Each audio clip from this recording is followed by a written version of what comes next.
Yeah? Okay, so now I should be okay. Wow, I didn't get to hear that long introduction, but thank you. I grew up in a very different environment. I did not grow up in the standard American diet. My family's from Italy. We came here, I lived in an immigrant community, and we ate like people ate in Italy. We gardened, we ate mainly plant-based. My grandfather fed a family of 11 people from his garden. We didn't have meat and these other things. So my interest in nutrition is really steeped in that basic understanding of how people eat. However, when I was in about the 7th or 8th grade, I was in the lunchroom at school, and that is when really my career in nutrition began, because I took out my lunch. It was in a paper bag. I remember my mother would make the lunch, and it would be wrapped in wax paper.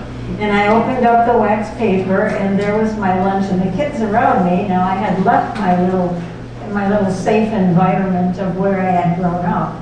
And the kids around me looked at my lunch and said, "Ooh, what is that?" They did not know what I was even eating. And so it was, I looked down at my lunch, it looked very, very normal to me. It was walnuts, it was some dried fruit, it was a homemade cookie my mother made and a little thermos of water. And then I looked around at the other lunches around me, and I saw that there were cookies in little crinkly bags, and there were cans of soda, and peanut butter on white bread, and so forth. And I asked myself, why do we eat like this, and why does it seem like the rest of the world eat like that? And so it ignited my passion very early on, and I can never get enough about the science and studying nutrition. I've been doing this for a while now, and I've seen trends come and go, and I've seen some really encouraging things that are happening. So with that short introduction of how I got interested in nutrition, and it's always on the back of my mind, it never turns off. I can never get enough education, study, reading, but I will say this, of the 7 years that I went to school in undergraduate in biochemistry, graduate school in nutrition, I was never taught about prevention. Just as Dr. Lohm was saying, we really don't hear about prevention. We hear about identifying diseases and what we can do to treat those diseases. So prevention really makes so much more sense, and I think we might be finally getting there, at least the word is getting out. So we are all familiar with the quote from Hippocrates, "Let food be thy medicine, medicine be thy food." I'm sure you've all heard it. That quote was given to us 2,400 years ago by the man who's known as the father of medicine. And that was given at a time when there were no medications, where people relied on herbs and spices and natural means for treating disease. But we've certainly come a long way from 2,400 years ago, when we should have been letting medicine be thy food and food be thy medicine. So if you could move to the next slide, I would say that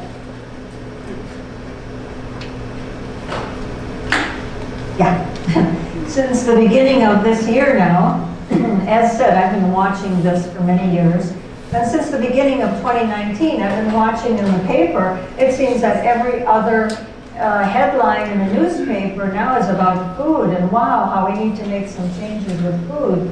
And one was in the Chicago Tribune just a couple of weeks ago. Kraft Heinz is now keeping 5 kitchens busy because they want to figure out what people want, because ships are changing. The New York Times was touting, I picked up the Sunday paper, same day, March 3rd, the artificial intelligence diet. Somebody's now coming up with a diet that'll test your genes and put everything in a computer and tell you exactly what you need to eat, which I don't know when that actually becomes reality. But I thought the other one in the New York Times was interesting. When your kindergarten goes vegan, you know, what happens when a child care center starts banning cheese sticks? We're we're in a time where this is we're becoming aware, and how aware it is that children need to start eating much better, much earlier.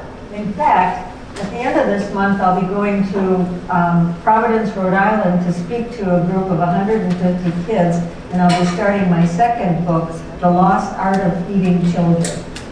Because it's too late when they're 7 and 8 years old and they're already hooked on sugar, and the social system has combined things for them in a losing way. So what happens at first, there's chaos, but in this daycare center, there really was acceptance. Time magazine says why food could be the best medicine of all, and the New York, CNN says the New York public schools are going to start having meatless Mondays. How about that? You know, they can't mandate it. They have to tell the kids, if you want to bring a bologna sandwich or whatever you're used to eating, you know, that's, you know, we cannot dictate to you. But we will not be serving meat on Mondays, which is wonderful. So, you know, all of this has been coming along, but in the midst of it, what has happened, the American diet is really designed for disease, and you saw that with Dr. Lohn's chart. In fact, I have used that graph many times, and I recently found this one. It's a little more recent, and it's the USDA is telling us that we eat 51% refined and processed foods in the United States, 42% dairy and animal, and 7% plant-based foods. So again, this whole graph needs to shift around. There are scientists telling us that if we do not move to a 95% plant-based diet on the globe, we will have destroyed the globe. We will have destroyed the environment. There's not enough land mass. There's just not enough to feed 7.7 billion people, cows and chickens and pigs and so forth. So what has happened? Our government can tell us that 51% of our food is processed, but there are 10 companies that produce 90% of all of that processed food. And that processed food provides a lot of profit for these companies. Take, for example, Quaker Oats up there on the chart. Quaker Oats started in Chicago as a small family-owned company, and they were, you know, doing the oats and selling oats. Quaker Oats is now owned by PepsiCo. Big PepsiCo cares if, you know, it's pure, natural, whatever all it is. I mean, they're starting to get interested because of what's happening in the news. But these companies represent a huge lobbying power in Congress. And where we are right now is where we were about 25 years ago with cigarette smoking, where we're starting to begin to realize that this stuff isn't good for us. It will never fill you up. It's expensive for what it gives back, and it's just useless food. So, if we can move to the next slide. I just thought you might find this interesting. If you took a look at the year 1900, the leading causes of death, and fast forward to 2016, which is the most recent information we have, you can see that in the year 1900, 8% of the population was dying of heart disease. Only, I think it's 3.7 with cancer and so forth. The main cause of death in the year 1900 was tuberculosis, excuse me, pneumonia, and diarrhea. And then came heart disease. Can you imagine? And then in the year 2016, you fast forward 116 years, the major cause of death is heart disease. The second cause of death is cancer. It's moved way up. Then chronic lower respiratory disease, which is pulmonary disease. And then accident, stroke, Alzheimer's, and actually stroke, Alzheimer's, and heart disease are all related. So last year, in 2016, 685,000 people died of heart disease. So it's almost a third of the deaths, third of the cause of deaths. And you know, we can sit here and say, that's terrible for those people. All those people died and they could have had much more prevention. But you know, those are the US statistics. And if there's 100 people in this room, that means it's 1 out of 3 of us that statistic is pointing to. So we need to change it. And as Dr. Lone was saying, we're finding it earlier and earlier in life. We're finding fatty streaks in the arteries of 10 and 12-year-old kids. This is a great example and a great point against genetics. Because what happened here in 116 years, genetics didn't change. There hasn't been a mass change in genetics in four generations. What happens is that our diet and our lifestyle has changed more in the last 100 years than in the last 10,000 years. And we still have the same biochemical makeup. I always kind of joke and jest that, centuries from now it will be written that those people were eating chemicals and they didn't know why they were sick. Almost like when the Romans were drinking water out of lead pipes and they didn't know why they were losing their minds. But if you take a look at this picture, the top 3 diseases in the year 1900 were all infectious diseases. And in the year 2016, they're mostly chronic illnesses of diet and lifestyle. What happened in the early 1900s? Penicillin was discovered, right? So penicillin was discovered and these diseases were eradicated. So we should have been just pure, clean sailing. Should have had just a wonderful future of health. Instead, we've exchanged it for chronic illness. And chronic illness meaning you're diagnosed with something, given a prescription, you stay on it the rest of your life, and there's really not a lot of hope that you're given, or that we are given. So that's why I love doing programs like this, because they are messages of hope and what we can do. It's not always easy, but I'm going to show you how to do it, or at least some ways how to do it. So let's look at we skipped a slide. Yeah, I thought you might be interested in taking a look at the healthiest countries in the world and maybe comparing that with where the United States is. This is Bloomberg's index that was just published for the 2019 publication. And the healthiest nation in the world right now, based on economic conditions, access to clean water, rate of high blood pressure, heart disease, and so forth, is Spain. Spain outpaced Italy by less than 1 point. Last year it was Italy. And the US is number 35. Spain and Italy have health grade scores of about 93, and the US has a health grade score of 73. That's horrific. We're a great nation here. We have access to so much. And we have a health score of 73. That's why a lot of Europeans go back to Europe to retire. They've had it. They're out of here. So if we want to go to the next slide, we will see that Spain is number 1, Italy number 2, then Iceland, Japan, Switzerland. Where's the US? These are the top 20 countries. Ireland is number 20. If we go on to the next slide, we see that the US is number 35. It even dropped 1 point. The consumption of fruits and vegetables is down. 100 years ago, the average consumption of homegrown fruits and vegetables was 131 pounds per person. Today, it's 11 pounds. We've kind of left our gardens. We've lost our relationship with food. It represents, a lot of work, a lot of eating out in restaurants. The latest study says the reason that vegetable consumption is down is 3 reasons. Number 1, people are eating sandwiches for dinner.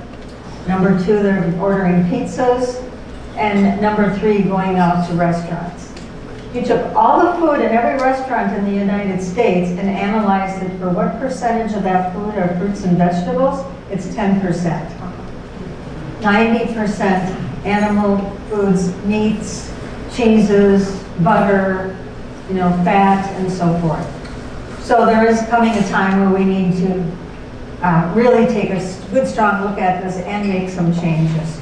So I would like to give you my own crash course, because when I see clients, I'm constantly barraged with this. I believe you, Carol. This is so exciting. I want to do something. But how? How do I actually make this happen in my own kitchen? And I say, if you just do 3 things, we'll make this very simple. Eliminate processed foods. All the foods that have nothing to give back to you. Mainly buy foods without a label. You know, and I had a client say to me just last week, without a label, I've become an expert at label reading. Why would I buy without a label? Well, yeah, let me take just this. This doesn't have a label. Stay in the produce department. The only label that was on this was just a little tag with a code so that they could charge me for it. And eat a broad spectrum of colors. Eat green, yellow, orange, purple, you know, all of the spectrum, because that's where you get the antioxidants that protect the body. I look at food diaries all the time from clients coming in, and I don't see any antioxidants. I see all protein. I've been seeing clients for a while. I've never come across one that has a protein deficiency. None. And that's the first question. How am I going to get my protein? You know, it's not good to get too much protein. One hamburger has 28 grams of protein in it. You know, an average person only needs 40 or 50 grams a day. So, 3 things: eliminate the processed foods, buy foods without a label, and then eat the colors. And if you can do that, you will feel so much better. So, again, how do you do these things? This sounds very simple, it sounds very easy, so let me just show you some ideas. Because after I started seeing clients and they would tell me they didn't know how to do this, I started having cooking classes in my home. So on Saturday mornings, I would have people come twice a month, and but I didn't do it all year and every month. But after about 5 years of that, my husband said, "This has got to get out of the house. This has been nice, it's fun, I know you love what you're doing." So now I do rent a commercial kitchen, and I do classes maybe 6 or 7 a year. But I was surprised. I would hand someone a piece of whole food, and they weren't even sure where to start or what to do. So I started developing recipes for people where you could put your hands on it. You could make it simple, taste it, eat it, and then go home and try it. You know, and that was really the best way. And I don't know too many people that offer that kind of classes because it's a lot of work. Now I'm hauling half my kitchen to this other kitchen twice a month. So I want to start with just a couple of little things to let you know. Number 1 is to always use fresh ground black pepper when you're making your dishes, because it will taste so much better than that finely ground pepper that you buy in a little spice jar. It will make a profound difference in how your food will taste. As far as flours, you know, I get questions about what do I do about flour. By the way, there's nothing that I make here that has gluten in it. Not because I'm gluten-free or I'm pushing gluten-free, but there are things that are so much more interesting to use in your cooking other than gluten. So, for one is oat flour.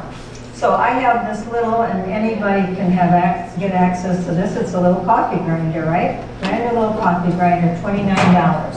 And what I do is I take oats, whole oats, and I will put them in the coffee grinder. Of course, we don't use this for coffee. And just turn it on.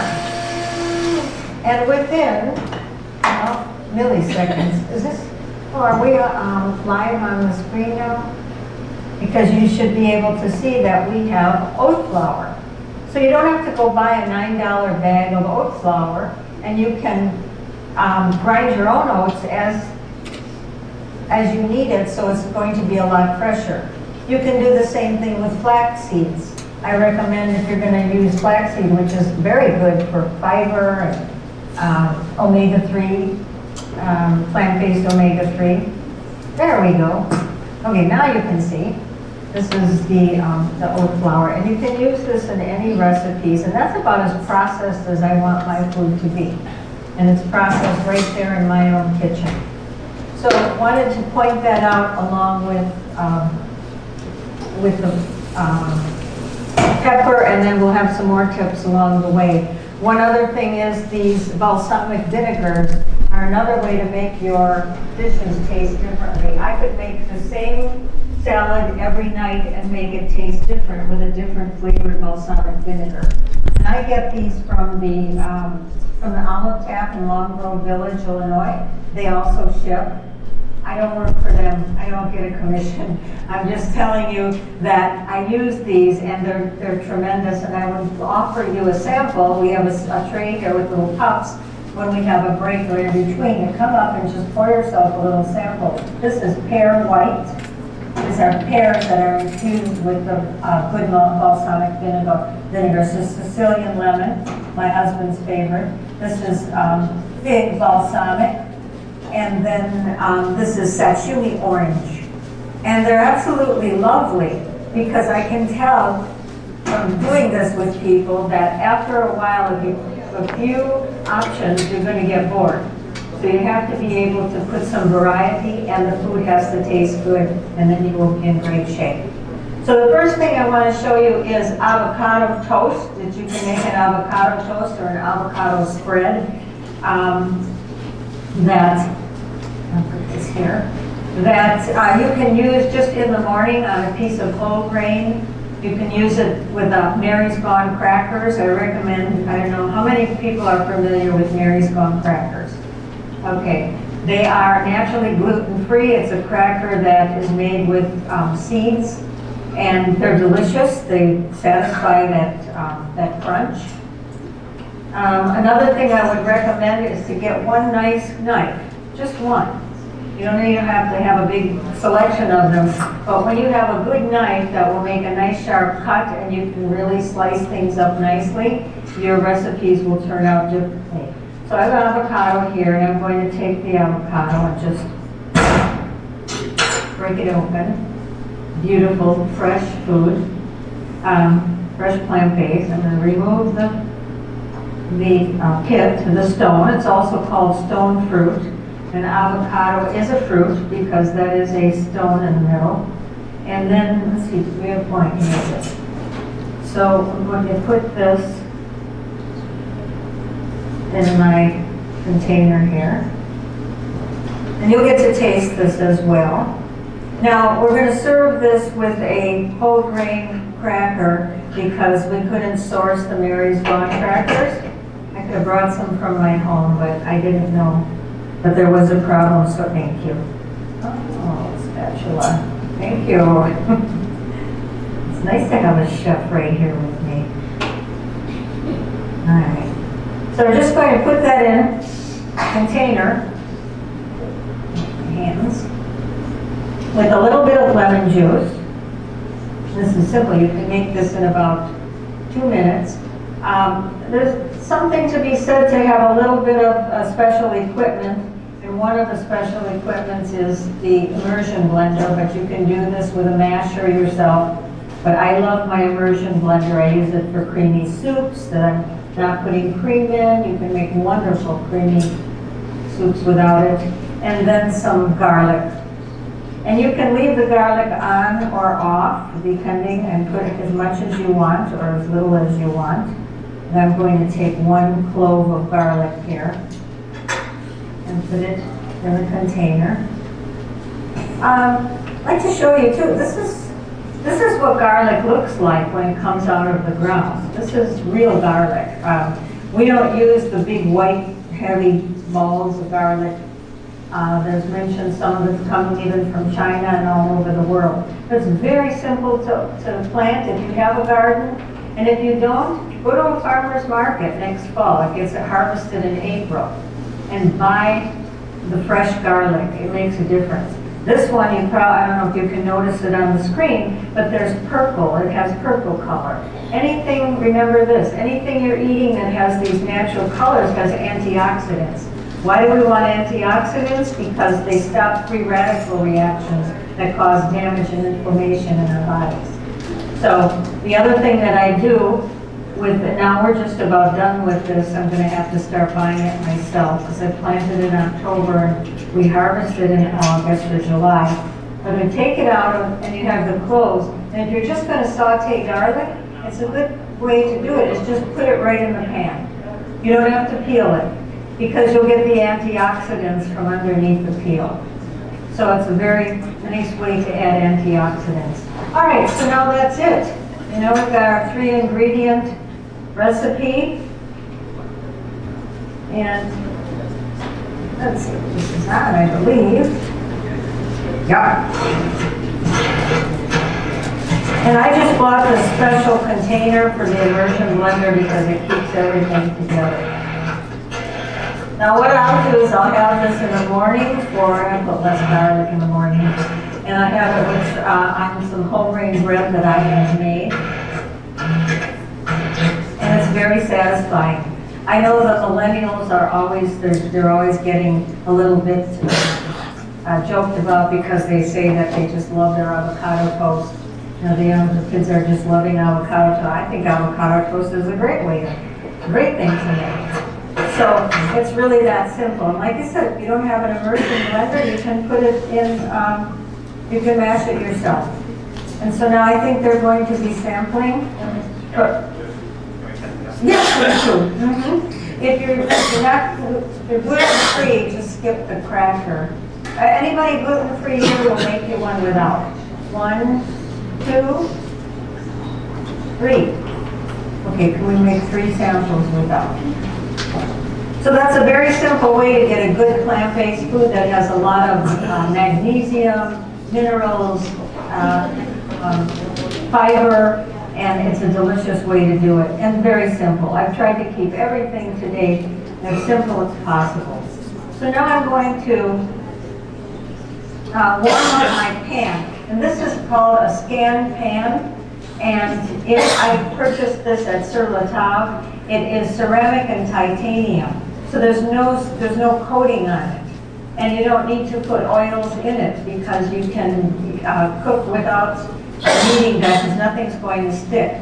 So I put the garlic in with the skin, and I'm going to begin to saute it. I may put a little bit of water in there. I have it. Just a little bit of water to warm the pan. And what we're going to do here is have made some wilted greens, and Douglas has sourced baby arugula. Arugula is one of the greens in the cruciferous family that is very high in antioxidants, very high in nutritional value. And so we're going to just steam it up, and we're going to put some raisins with it and saute it together. Now, you know, the suggestion for greens is that you have greens every day, lots of fresh greens too, because they produce nitric oxide, and which dilates your arteries. There's a lot more reasons as well for eating greens. And if you ask me, I don't know, how many people here, I don't want to embarrass anybody, eat greens every day, green vegetables? Great, good representation. And they can be very simple. I've done this, you know, with spinach. The other night I did it with bok choy, a mixture of bok choy, spinach, arugula, Swiss chard. We love steaming Swiss chard. And then I just finish it with some balsamic vinegar. What I usually do is I soak the raisins. I get the large golden raisins and I soak them with some red wine. I was told not to use wine today, so there won't be any wine in here. So it may not taste quite exactly the same, but if you want to do it at home. Oh, gluten-free, please raise your hand. And we'll bring it around. All right, so my pan is warming. I see some steam is coming out. I have my garlic in here. I'm going to put my raisins because that'll rehydrate the raisins as well. I'm going to rinse the spatula. Oh, thank you. Okay. And then once my garlic gets, sauteed, I'm going to take it out of the pan and then I'm going to chop it up. But we've already got the antioxidants from cooking it with the skin on.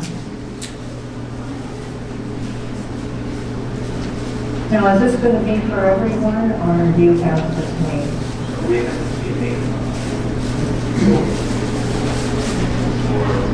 Okay, this is the leaf then. It doesn't work. Oh, okay, okay. It doesn't work. Just use your fingers. Oh, I know. Okay, yeah, that would be. All right, so here we have our garlic, which is already sauteed. I'm taking it out. I will remove the skin now. And as you can see, it became even more purple after it was sauteed.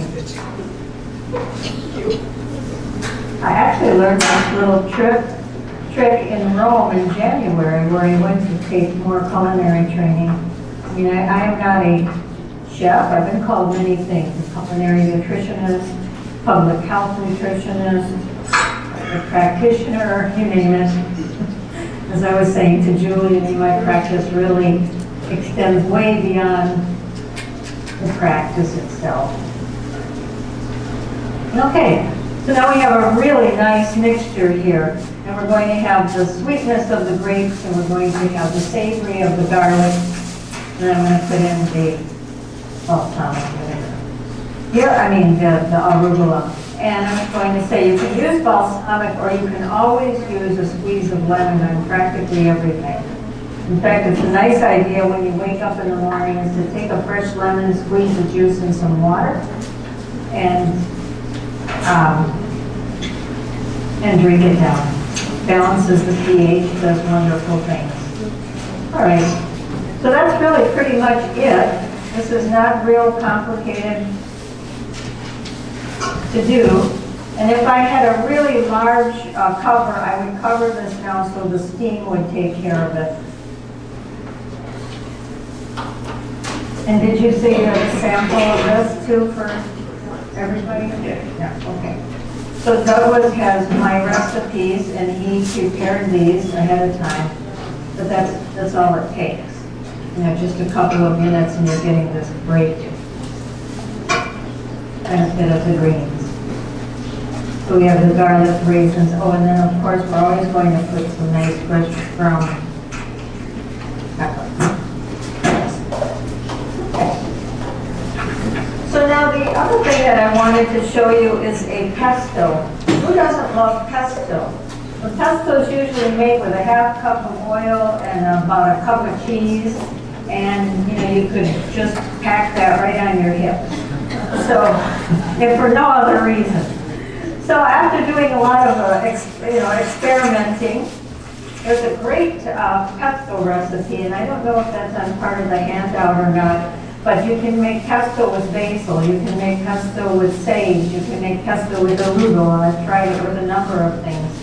And so what we have here is the food processor, and you do need a food processor. I mean, people used to make it with a mortar and pestle. That's a half day's work. So I don't think we're looking for that exactly. Yeah, this, can you serve it? Yeah, no, I mean, Yeah, we can turn it off now.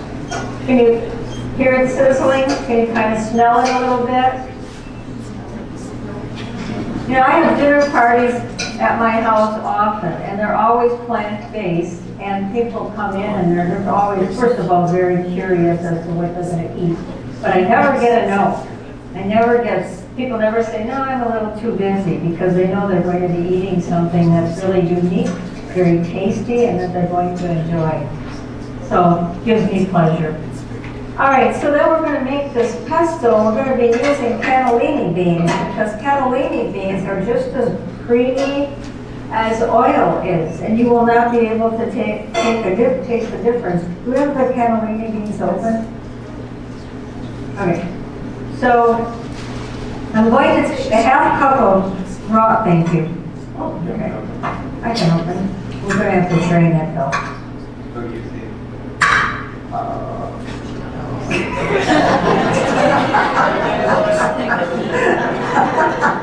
Yay! Can happen to anybody. We saw it live.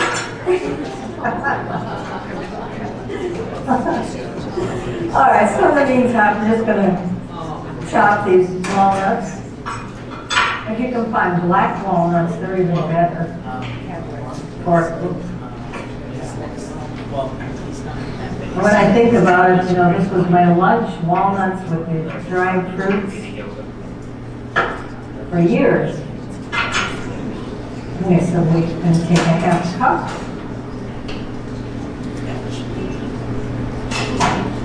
I have an opener that might work. Oh, he did it, yay! All right.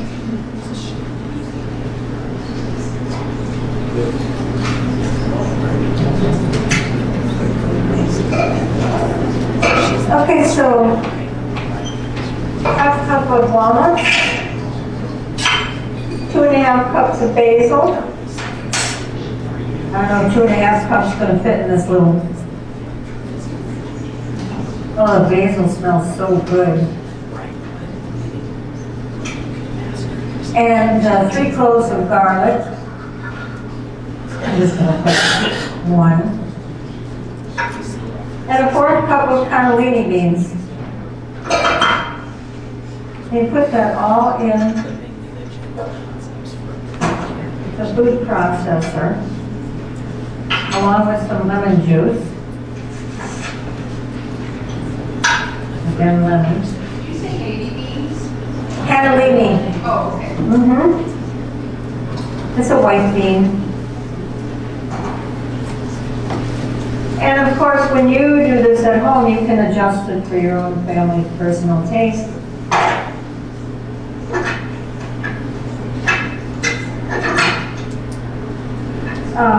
This is yours, so do you want to show me how to top it off? He's cooking for you.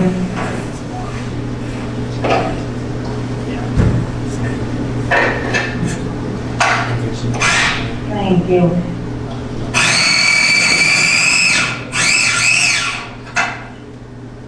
And I need you every time I open it. So then you would take the spatula and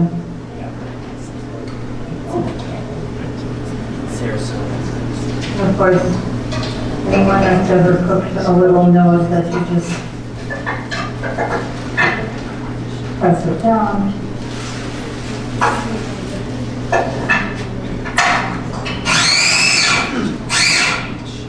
And I'm going to put some liquid.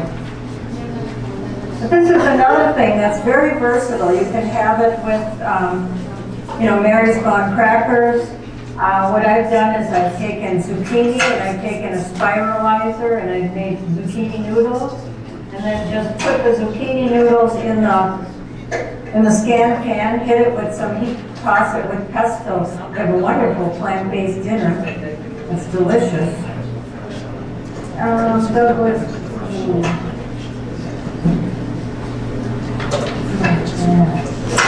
Okay.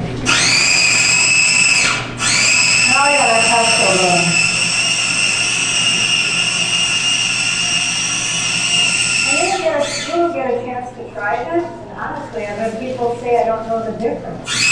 I not know the difference.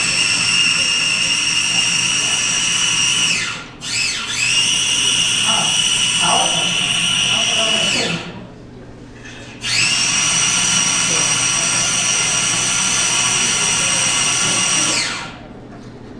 Okay. Well, you get the idea, right? It's completely ready, and again, as processed as I want my food or my family's food to be. And you get a chance to taste it. Another thing you can do with pesto, if you want to really go low on the calories, is to take romaine lettuce, and it's nice and sturdy, and just scoop the pesto and have it as a snack. Use it in a number of ways. Okay. So now next I'm going to make a chickpea salad. And this is a salad that you can make in less than 5 minutes. I do recommend if it's going to make a difference, if you either eat beans or not eat beans, to use canned beans. You buy the cans of garbanzo beans and you'll be just fine. So could I get the can of garbanzo? Okay, you want to open that one? This one calls for, so this is a high protein side dish or lunch. See if I can get this one off. Yep. And I love chickpeas. You know, there's 14 grams of protein in a cup of them. We used to dry them and just put, you know, a little pepper on them and just eat them as a snack. So this is a simple one. I'll be doing a presentation for physicians on the 5th of May. We do one every year with Dr. Stephen DeVries, who is a cardiologist, and it's nutrition for physicians. And it's another encouraging thing because it sells out very quickly. It's already full again. And they come and he does talks, I do the demos, and then we have everybody go into the kitchen, the docs, the nurses, and they make a lunch, all based on recipes that I've developed, and then we have lunch together. And they love it. WGN did a nice story on it a couple of years ago. So what we're going to do is just take the chickpeas. I have a pepper here. By the way, this is a great way to a nice way to slice your pepper. I see people slicing off the top. Just slice it right down the middle here.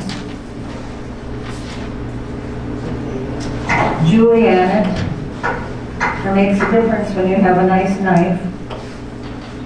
Be careful not to cut yourself. You'll enjoy cooking even more with, like I said, a few nice utensils. So I'm going to make this colorful, right? I want the colors. I want the fiber, the protein from the beans, and I want the antioxidants from the colorful vegetables.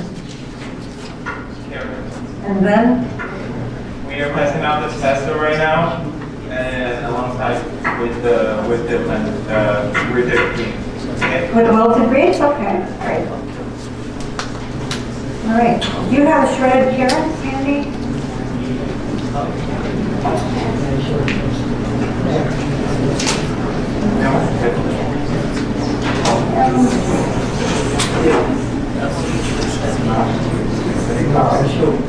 Okay. Yeah, if you want to just shred one carrot, that would be great. So then, you know, let your imagination work with this. Now, never one, I mean, even though I have the cookbook and it's a great way to when you're just starting, but never be absolutely defined by a cookbook and all these little measurements of things. Create. You know, do what you like. If you don't like one of the ingredients, put in there what you do like. So now I'm putting in some red onion because, again, we're going to have some more color. We're going to have some more antioxidants. We're going to add flavor. And we're just, you know, if I was going to make a quick lunch, especially in the summer, this would be it. And we are also, I love plant-based, but I like plant-based gourmet. Could you open that for me, please? I don't think we need to be relegated to foods that don't taste good. I think we should eat elegantly. And I don't think should have to feel like it's deprivation. No. And incorporating more real food into your diet and your life is actually a very exciting thing, something that we should want to do. So as I told my husband, who has heart disease, we're going to be doing this, I'm going to do it very elegantly, and I want things to taste good enough, obviously, so to eat.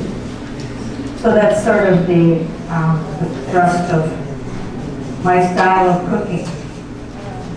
Now I'm going to take some parsley. Parsley is a great addition to many things.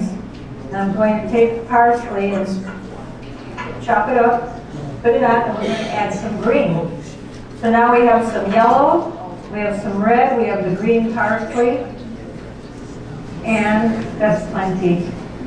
Yeah, that's plenty. And then just for good measure, and for extra vitamin A, we're going to put in some nice shredded carrot. Now, I don't know who wouldn't want to enjoy something like this. I mean, would you say, ew, that's terrible? No. Stir it around. And I'm going to finish it off with Sicilian lemon balsamic vinegar. No, we'll just leave it. Yeah, that'll be fine. So I'm going to just toss it. I'm just going to finish it with a very small amount. Because you could serve some of this if you want. No salt. Did you put the vinegar? Okay. You can have a little more of this. Okay, so Douglas has made this at home last night from my recipe, and we're just going to dress it a little bit now with some Sicilian lemon balsamic. Just gives a beautiful taste. When it's, eating in season is very important. It's something that we want to do. So when figs are in season, I will take this fig balsamic. I'll just cut figs open, get some nice fresh figs at Mariano's or wherever selling them. Roast them in the oven, let them get warm, drizzle with fig balsamic. I've served that as a dessert on an elegant little plate, and it's really it's quite interesting and enjoyable. So this is how this one looks, and you'll be getting a sample soon.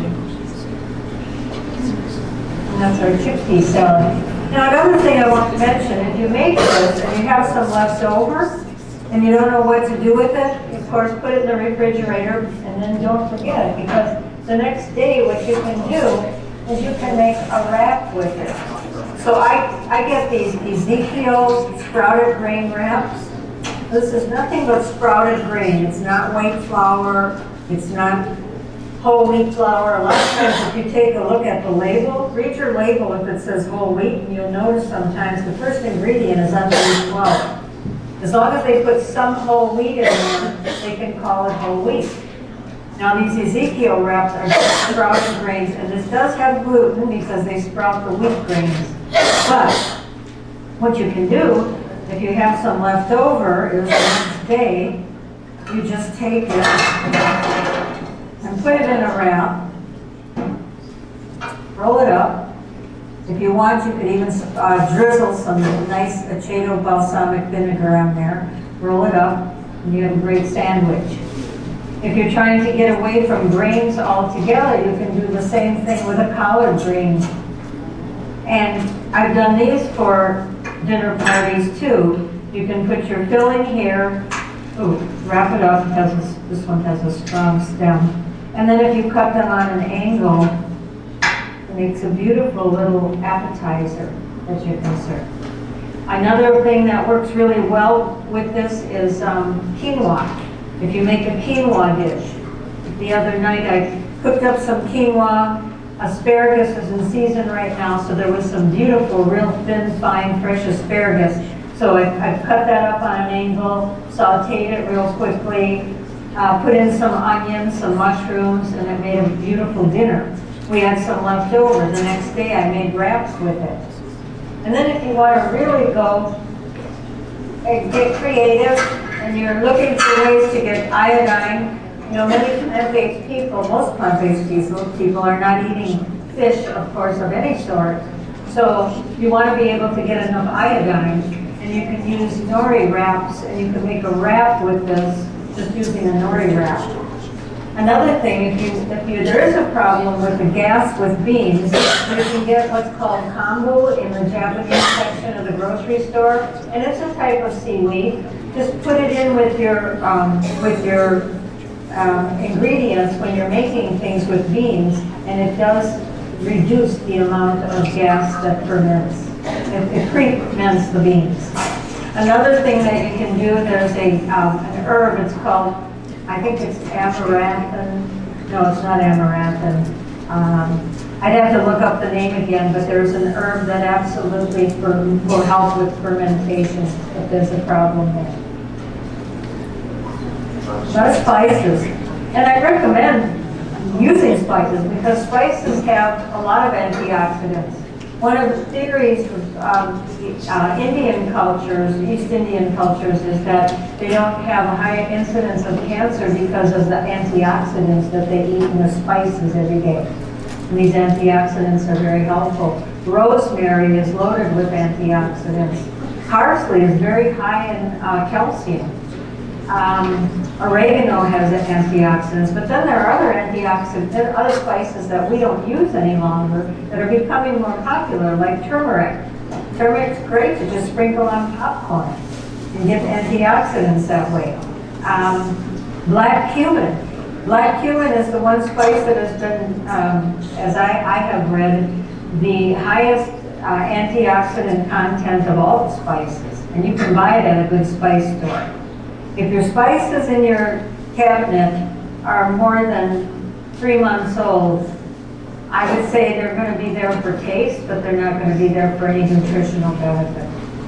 Find a spice store that will grind your spices fresh when you buy them.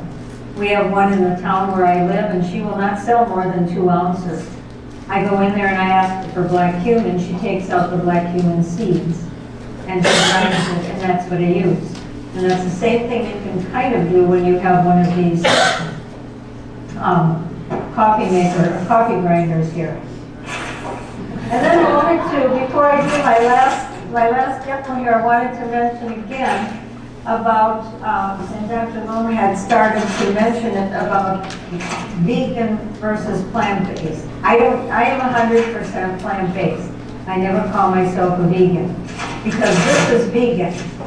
And this is what's happening to us. You know, these big food giants that I showed you before on the screen, kind of their marketing department hasn't figured out, oh boy, people are now they're getting interested in fruits and vegetables.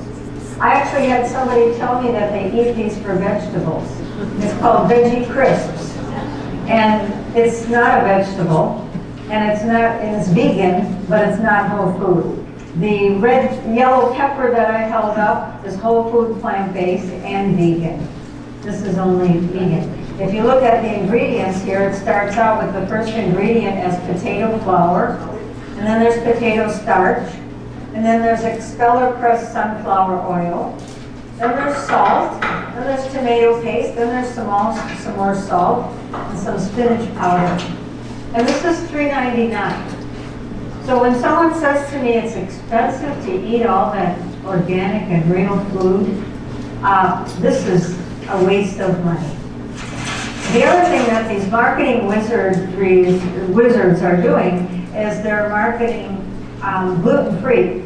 So there's a whole product line of food now called Glutino. And I thought, wow, you know, for gluten-free people, does it really help? Is it really legit?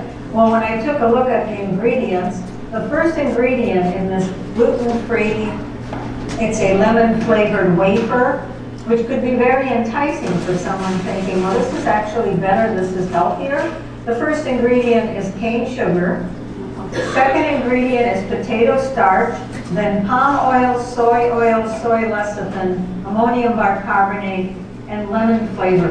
There's not one real food in here. You could say maybe cane sugar, but I don't even call that real food. Okay, so then we are going to end here with our, oh no, we're not going to end yet. But we're going to make a breakfast smoothie bowl. And you know, for a long time, smoothies have been very popular. And so I'm not a big smoothie fan because I think, you know, you're just drinking down pulverized fruits and vegetables, whatever else you're stuffing into there. So I've kind of gone now with the smoothie bowl. And I've got a recipe here. Actually, it's an adaptation from someone called the Vegan Buddha, which is also easy to make. It does have nuts, so it does have calories. But I'm going to put in my Vitamix here a banana and break it up. I put in a half cup of raw cashews. And then I'm going to put in some plant milk. And this is the plant milk that I use. This comes from Trader Joe's. And it's nothing but soy and water. Most plant milks have carrageenan, and it's an X over thickener. And Carrageenan is actually a natural product. It comes from the sea. It's a seaweed, but too much of it has been investigated as being cancer causing. So I'm not suggesting if people are over consuming it, but why not stay away from it? So, double or triple? Yeah. Sure, I think so. So I'm gonna, I need 2 more bananas. We're gonna triple. Yeah, no, I'll take it. I'm gonna take 2. And then I'm going to put 2 more half cups. This is my trusty vitamins I brought from home. It's another investment, and you don't have to go out and invest and spend thousands of dollars right from the beginning, but these things are nice to have as you go along and as you start developing more and more. So we're going to put 3/4 cup of plant milk, because we're tripling. If you were doing this at home, a 1/4 cup would probably be plenty. Yeah, that's 3/4, okay. And the thing that makes this recipe work so well are frozen fruits. So what I did, are those frozen? Oh, I brought them too. All right. It really doesn't work well without the frozen, so he remembered. And do we have the 3 bananas in there? 2 more, so it's 3, okay. He's got flip. Okay, that'll be perfect. All right. And so this calls for a half cup, so I'm going to put 1.5 cups. And I purchased these. You know, you can buy, that's another thing that you can do to make things easy. Buy frozen fruits that are organically grown. I go to Costco and you can get a 3-pound bag for $9 and just scoop out what you need. Keep it in the freezer and scoop it out as you need it. All right, so we put in the banana, the blueberries, the cashews, and the plant milk. Oh, and I think I have to move this back over there. Is there a plug here? Okay. Be fast. I'll put this by our power source. And then, get a spatula to use.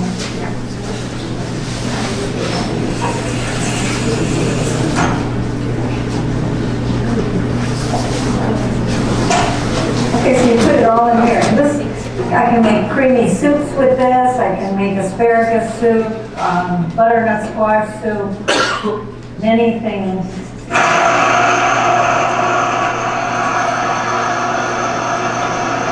That's beautiful. Now you are kind of pulverizing the blueberries, and nutrients are still there. And I need to turn this up a bit to make this very creamy. Well, one thing that people miss when they go plant-based sometimes is cream. They want something creamy. You can make beautiful cashew creams with raw cashews. If you have a Vitamix or a high-powered blender, you don't have to soak them. Many recipes will say soak them. I personally don't soak them because I find they get very rubbery. I don't like that. They get very waterlogged. So, as you can see, this is going to be our smoothie bowl. And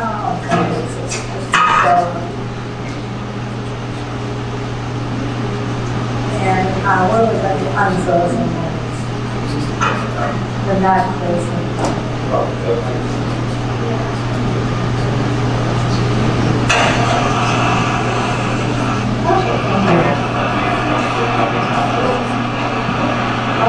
Yeah, for topping.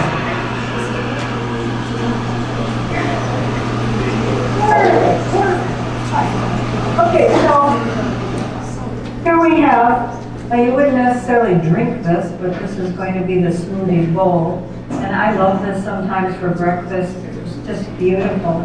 So now we have a very creamy consistency. I'm going to put it, and you can serve out of here too if you'd like to make this. I'm not going to use the whole thing, but I'm going to finish the bowl. Now, if we were making only a third recipe, you'd have enough for a small bowl. And my chia seeds. Okay. So what I'm going to do is I have some sliced up kiwi. I'll put kiwi down the middle just to make it kind of pretty. I didn't slice this, I didn't peel it, but you would. Maybe I'll put a few strawberries to make it look pretty off to the side. And I'm going to sprinkle some chia seed. And so the chia seed's going to add some omega-3 and some fiber. You have a beautiful, I don't know if the screen gives it. Family size. Yeah, it's a family size, but it's a wonderful, delicious smoothie bowl instead of smoothie drink. Yeah, if you want to pass it. We're going to, yeah, we'll show you.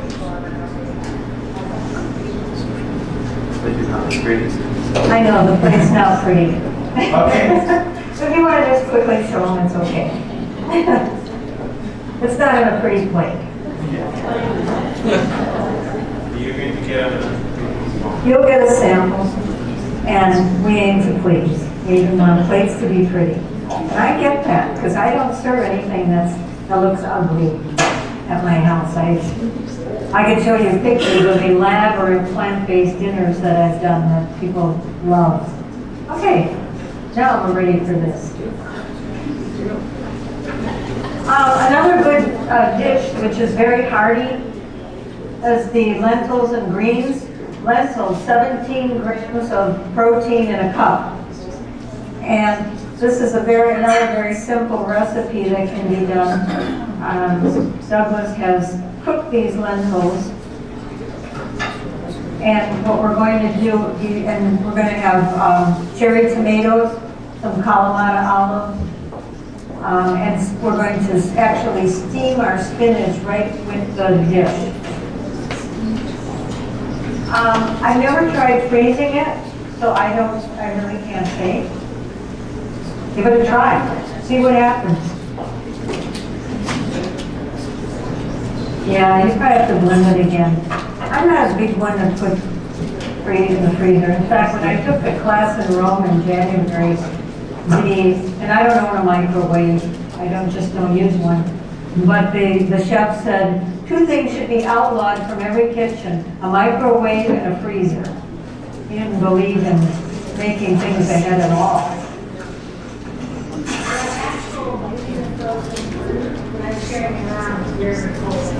Yeah, it's cold. Okay, now if I could have some tongs, I'm going to, spinach steams so easily. You don't need a separate pan to steam it. Once we make these lentils, which we've done, we're going to put spinach underneath the lentils, and it will steam automatically. How am I doing on time? I'm good, okay, good. So I have time for questions, if there are any. Okay. Okay. So I think you can see that these are lentils that have been cooked, and what I'm going to do is take a couple handfuls of the spinach. I'm going to put it in the bottom of the pan here. You could actually call this like a one-pot meal. And I'm going to turn the lentils over onto the spinach, and it will steam. I mean, if you practically just look at one spinach, it wilts. So you don't need to do a whole lot. And then what we're going to add to this to make the final dish is some cherry tomatoes, some Kalamata olives. What else did I have in here? The spinach, and some nice fresh oregano. It's a wonderful side dish. It's a wonderful lunch. You can have it just for dinner without a side dish. So is someone going around picking up questions? And do we have questions? Oh, you have them. Okay. Yeah, I think that pretty much finishes the food demonstration. I kind of breezed through 6 recipes. I hope you picked up some ideas. I want you to know it's not that hard. Again, what are the 3 things? Eliminate processed food as much as you can. And I know that we're talking to a group today that's at all different levels of where you want to be and where you're starting from.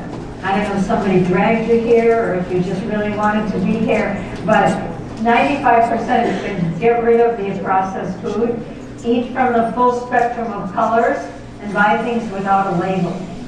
Be eating very healthy. Okay, so I'm ready for some questions. If I should make a quick announcement, several people have asked me for the recipes, but if you look in your program, you will see Carol's website is listed there, and almost all of the recipes are on the website. So if you ask for those recipes, just look on the internet. Do we have more questions? Oh, that's a culinary test here. Okay, oh, I see, there's more than one on a card. Thoughts on steaming baskets? Yes, steaming basket is a great way to steam the food. Just use a little bit of water on the bottom, open up the steaming basket, put your vegetables, and steam. That protects a lot of the nutrients. Make sure when you're using a steaming basket that the water doesn't turn green, because then you've over-steamed and you've leached out the minerals from the food. So steaming is a good way to do it. And then canned beans versus dry beans. Honestly, it's nice if you can soak beans overnight and then cook them the next day and so forth. But canned beans, I recommend just as well. As you noticed, I use canned beans today. I'd rather have people do that than have no beans. And then oil replacement for cooking. You know, the whole olive oil topic is a very interesting one. And I know when we left Dr. Esselstyn's office, my husband said to me, how are we going to live without olive oil because we practically do shots of olive oil. You know. But there is a difference in oil. And the olive oil that we get in the United States here is not recommended. But you can cook without it by using water, and you can use a little bit of soup broth, or you can just get a heavy pan and just saute without it. I know with Esselstyn's, the oil to them is really dangerous. So if you do have heart disease, you need to be way over on that spectrum. When using nuts, do you soak them for any period of time?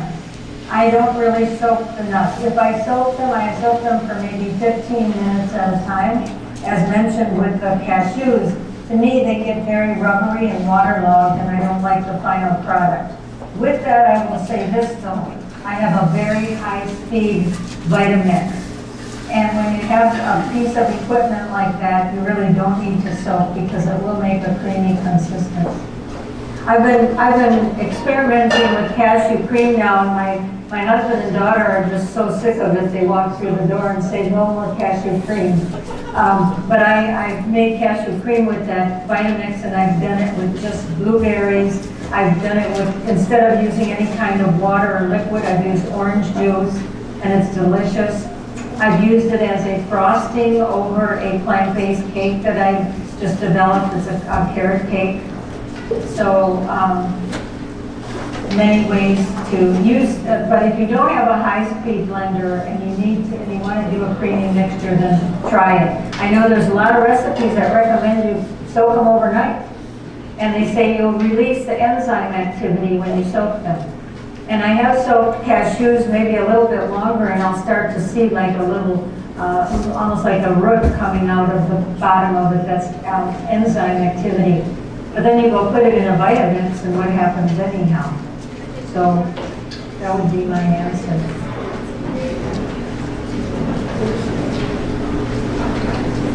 To make fake olive oil, could we high-speed blend 1 jar of olives? Never tried it. As I mentioned earlier, my family is from Italy, and I go to Italy every year. And I do bring small groups. We're going, next month I have a group of 20 people, and it's actually a lifestyle excursion. And we cook for 2 mornings with the chefs. And everybody's watching about the oil. Because what the people do there, and what my family does, is they grow their own olives, they take them to a presser, and that's what they use for olive oil. We don't have that kind of capability here. When the chefs were cooking in Italy, they would take the bottle of oil, put their finger over it, and just barely drizzle over to finish the dishes. So somebody asked them, what brand of oil is that? And they said, well, what do you mean, what brand? It's our oil, it's our olive. So I don't think a blender, I think you need a presser to press the oil on the gun. When do you buy, where do you buy the Nora wrap to add iodine? You can get that in the Japanese section of most grocery stores. I went to Woodman's yesterday and picked this one up because I was out of it. I've seen it at the Jewel. I don't know what the popular stores are in Elgin here, but ask about it. Ask for nori or kombu sheets. And that is a good way to add iodine. What is the exact name of the product in the Japanese section of the store that keeps health with beans? Well, could you pass me the nori sheets again? And I'll show you. Oh yeah, I want you to try these balsamicals. Okay. So this is what it looks like. They're called sushi strips, nori sheets, sushi nori, kombu. It's called all different things. It's seaweed. It's compressed seaweed. And if anybody orders sushi, this is what they use. So there's not really an exact name. I would just say nori sheets would be a good thing to ask for. And if you do cook beans, if you get dry beans and you cook them, then just put some of the nori in there and it'll start to ferment them. It's a great job. Adds the iodine. Okay, how long to roast the figs for dessert? Those are delicious. In fact, we've even done them sometimes with a little drizzle of red wine or port wine, and they are delicious desserts. How long to roast them? Just until they get warm. You don't want them to get, crunchy or dried out, just warmed up. Okay. Oh, the nightshade plants. This is an interesting question. What are nightshade plants? And is there a problem with them from a health standpoint? There is a philosophy that anything that grows in the night is not healthy for you. So that would eliminate tomatoes, eggplant, garlic. When I first heard this, I said, oh my gosh, the whole country of Italy would have to shut down. They couldn't eat nightshades. But there are, I know there's a vegan restaurant in Wheeling that will not serve any nightshades, so there's no garlic, tomatoes, and any nightshades. Personally, I don't find a problem with them. If there's some kind of a genetic disorder that, eliminating nightshades would help, then that's a little different story. That's an interesting question. These are really good questions. Okay. Are you using organic vegetables and organic frozen fruits as well?